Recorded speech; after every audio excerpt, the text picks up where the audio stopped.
Good morning and welcome to this edition of Lithuanian Brands Best Practice webinar series. My name's Darren Coleman. I'm the founder and managing consultant of branding agency Wavelength Marketing.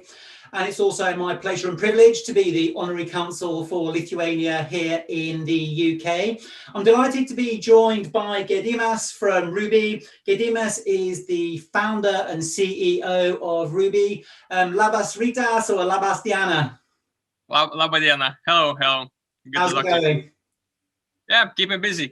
It's intense times, but intense times call for intense measures as well. So, Yeah. so we're working hard to keep up with the market demand and just push the product to our customers. Great, sounds good. So I'd like to start by talking a bit about the context for your brand. So can you maybe tell me a bit about who your customers are, the markets you're in, and products that sit under your brand? Yeah, sure.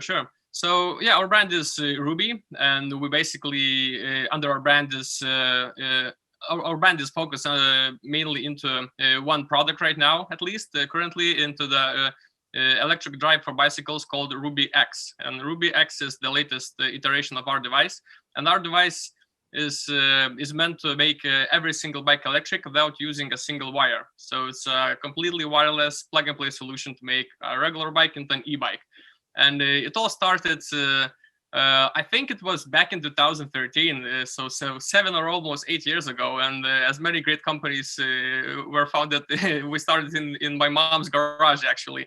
So I built the first prototype of the device, and then I saw some business interest into my creation, and I traveled throughout some companies here in Lithuania, and we settled down to work with Elinta Companies Group.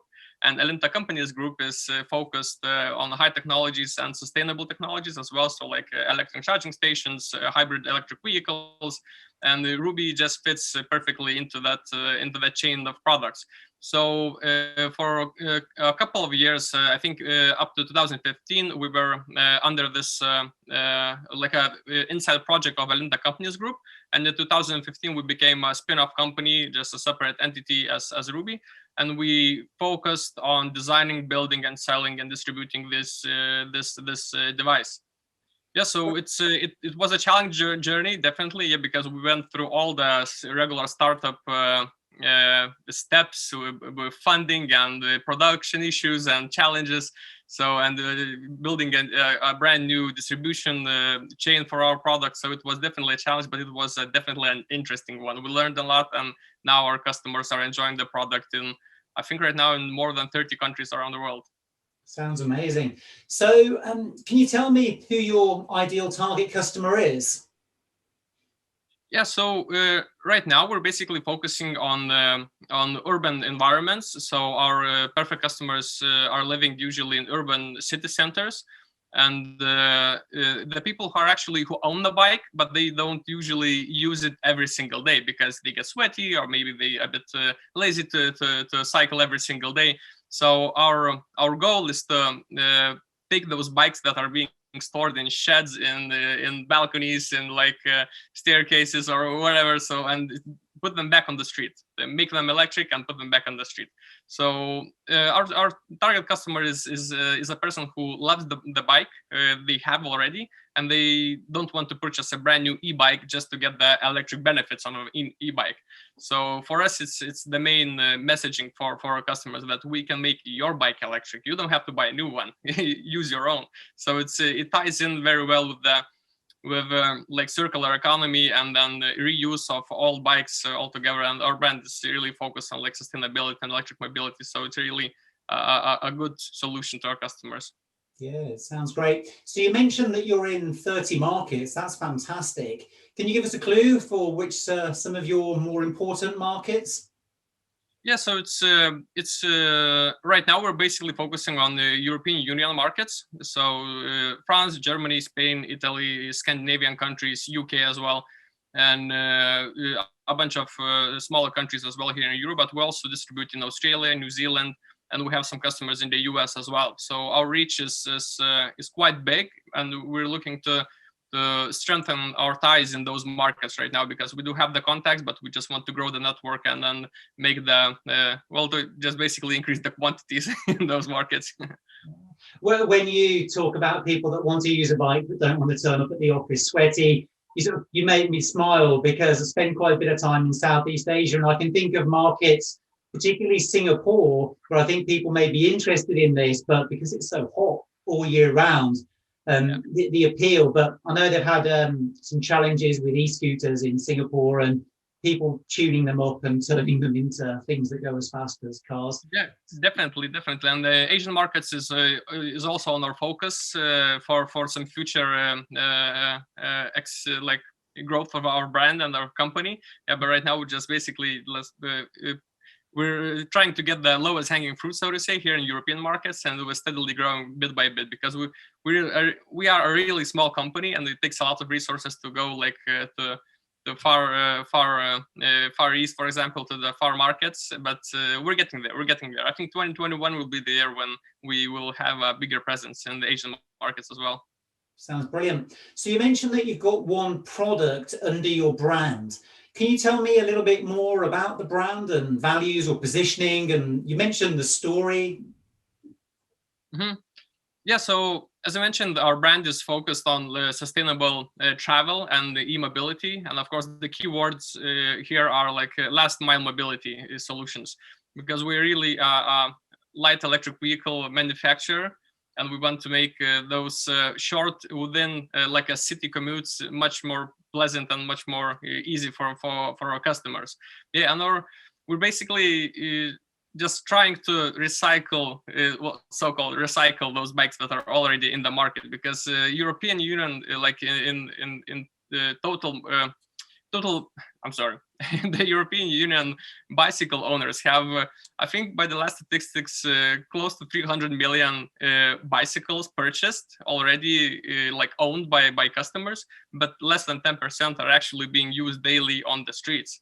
So that's why we are focusing on those bikes that are already purchased and not being used. So we really want to increase this thinking of that customers don't have to buy the new bike. You really don't. You have all the necessary equipment and everything you need for the electric power in one single device.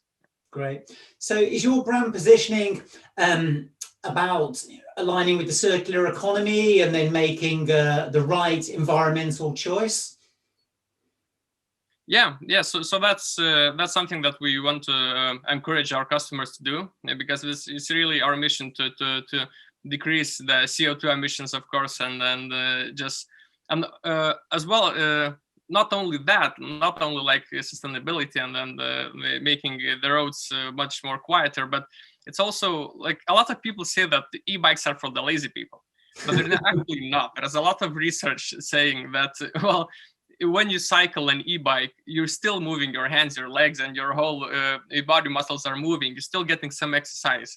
So of course, it's not like a sprint to the mountaintop on a road bike, but you're still getting far more exercise than sitting in a traffic jam in a car. So we want to provide our customers some healthy living opportunities as well, to get some more exercise while using the bike that they already have. Sure. So I love the sound of the story that you started the business in your mum's garden shed. Can you sort of talk me through that, and do you use that in any of your marketing communications?